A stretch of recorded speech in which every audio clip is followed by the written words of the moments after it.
Maybe మార్కెట్కి వెళ్ళుంటుంది. మార్కెట్కి అయితే మా ఆయన్ని పంపిస్తుంది కదరా. ఎక్కడికి వెళ్ళిందో ఏ వెలగబెట్టడానికి వెళ్ళిందో. అక్క ఎందుకు అరుస్తావు? అక్క ఇప్పుడు అనుకోవడానికి మాట ఏమందని? బాబు కృష్ణబాబు, వెతుక్కోవాలే గాని మీ అక్క మాటల్లో నీ పెళ్ళాం మాటల్లో బోలెడన్ని నిగూఢార్థాలు దొరుకుతాయి. మీ ఆవిడెక్కడికైనా వెళ్తే ఇది వరకట్లా కనీసం నాతో అయినా చెప్పి వెళ్తుందా ఏంటి? రేయ్, అవనే వస్తుందిలే గాని నువ్వు ఆఫీస్కి బయలుదేరు.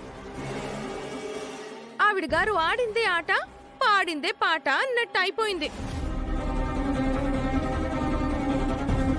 ఇలా అంటున్నానని ఏమీ అనుకోవద్దు. ఇందాక అవని సత్యతో ఫోన్ మాట్లాడడం మేం విన్నాం. ఆ తర్వాతే బయటికి వెళ్ళిపోయింది. సత్య అంకుల్తో ఫోన్ మాట్లాడడంలో తప్పేముంది? రేయ్, అవసరమా ఈ టాపిక్? నీకు అవసరమా? చిన్న అవకాశం దొరికి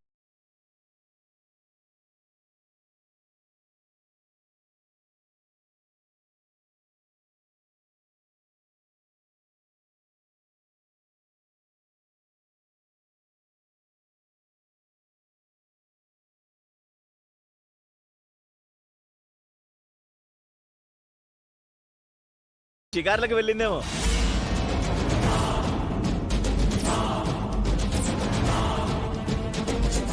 ఇప్పుడే ఫోన్ చేస్తాను, ఉండండి.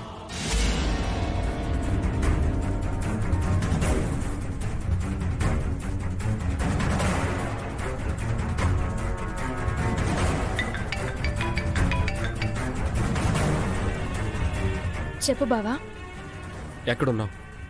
గుళ్ళో ఉన్నాను బావా. సడన్ గా గుడేంటి? మన పేరున గుడిలో ప్రత్యేక పూజలు చేయిస్తున్నాను. నువ్వు కేసు నుంచి బయటపడితే గుడికొస్తానని మొక్కుకున్నాను. నిన్నటి నుంచి నువ్వు కాస్త కలవరంగా కనబడుతున్నావు కదా. నీ మనసు ప్రశాంతంగా ఉండాలని, అలాగే మన మీద నరదిష్టి ఎక్కువైంది కదా, ఆ దిష్టి పోవాలని పూజలు చేసుకుంటున్నాను. అవును, ఇందాకే ఆఫీస్కి వెళ్ళావు కదా, అంతలోనే కాల్ చేసావేంటి? గుర్తొచ్చానా? అర్జెంట్ ఫైల్ ఒకటి ఇంట్లో మర్చిపోయాను, అందుకే ఇంటికి వచ్చాను.